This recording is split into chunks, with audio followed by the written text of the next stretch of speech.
Back in 1993, when Jurassic Park hit theaters, it felt like straight-up sci-fi. But fast forward to 2026, and the biologists over at Colossal Biosciences are making it official. The countdown has started. We're looking at the first woolly mammoth being born in just a couple of years. This isn't some cloning trick or movie magic. This is literally programming life itself. But are we actually ready for nature to start collecting its debts? Today on World Curious, we're breaking down how geneticists are hacking the death code and why on Earth we actually need creatures that went extinct thousands of years ago. Let's get one thing straight. We can't just grab a mammoth cell from the permafrost and clone it like Dolly the sheep.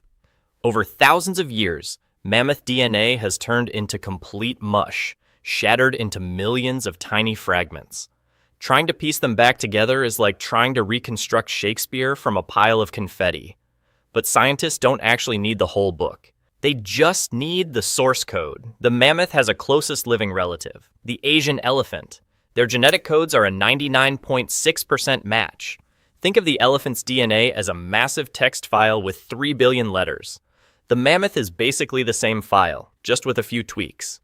To turn one into the other, we don't have to rewrite everything. We just need to edit that tiny 0.4%.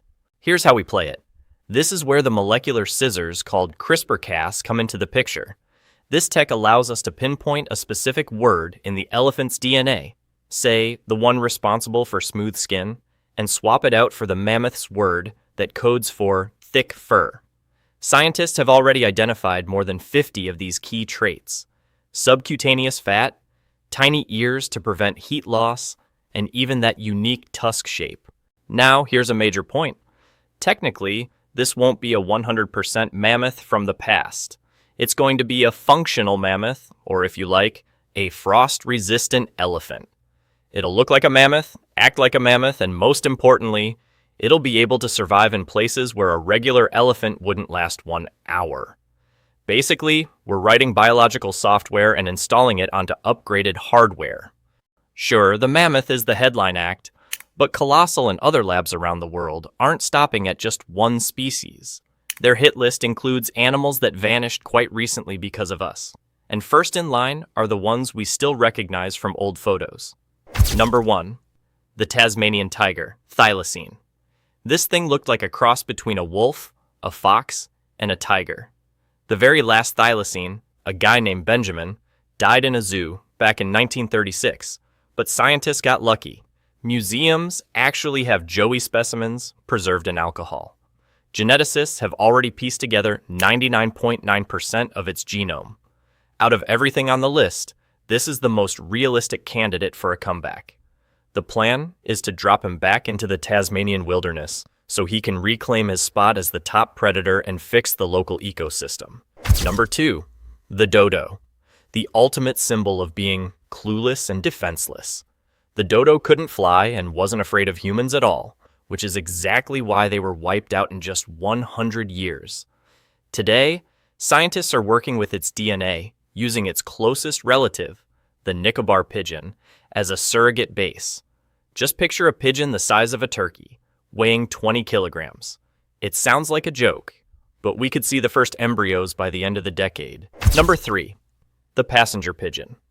Once upon a time, there were billions of them. Flocks of these birds would literally block out the sun for hours. By the beginning of the 20th century, we'd wiped out every last one of them. Now, the Revive and Restore Project is planning to bring them back to the skies of North America. This isn't just about bringing back a bird. It's an attempt to restore entire forests that once depended on those massive flocks. Looking at this list, it feels like we're fixing our mistakes. But what if these animals are just tools? Scientists aren't resurrecting mammoths because they miss them. They have a much more global and honestly kind of terrifying goal. They want to use mammoths as a living weapon against a climate catastrophe. Right now, billions of tons of ancient greenhouse gases are sleeping under the ice of Siberia and Alaska. If the permafrost melts, humanity is going to end up in an oven with no way out. And the mammoth is the only engineer capable of fixing this refrigerator. People used to think mammoths lived in a frozen desert, but that's a mistake. They created their own ecosystem, the mammoth steppe. Huge herds acted like living lawnmowers. They ate the shrubs and trees that shaded the ground, allowing thick grass to grow instead. Grass is lighter than forest. It reflects sunlight instead of soaking it up. But the most important thing is their weight. In winter, snow acts like a fluffy blanket. It traps the Earth's heat and stops it from freezing through. Mammoths, by clearing snow to find food and just moving around, stomp it down. That thin, packed snow loses its insulation. The frost then gets deep into the soil, freezing the permafrost tens of meters deeper than before. Without mammoths, the Arctic melts. With them, it turns into an unbreakable fortress of ice. Scientists at the Pleistocene Park project in Yakutia have already proven it. In areas where large herbivores graze, the ground temperature is 15 to 20 degrees lower. Mammoths would basically scale that success up to a global level.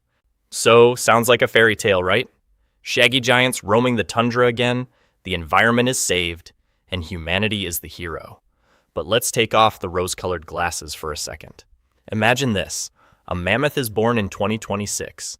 He has no mom to teach him how to live. He has no herd. He's the first and only one of his kind in the last 10,000 years. Are we just turning a living, breathing, feeling creature into a pricey exhibit for selfies and corporate PR? And here's the big question.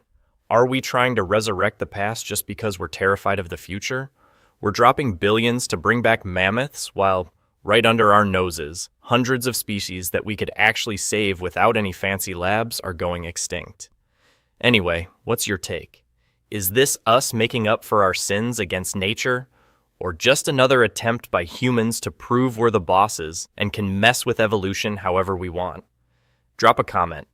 Would you want to go on a mammoth safari, or should we just let them sleep in peace? In the next episode of World Curious, we're heading to Mexico, to the zone of silence. Radio signals go dead there, American rockets fall out of the sky, and compasses spin like crazy. Is it a real anomaly or just a spot with bad reception? We'll find out soon.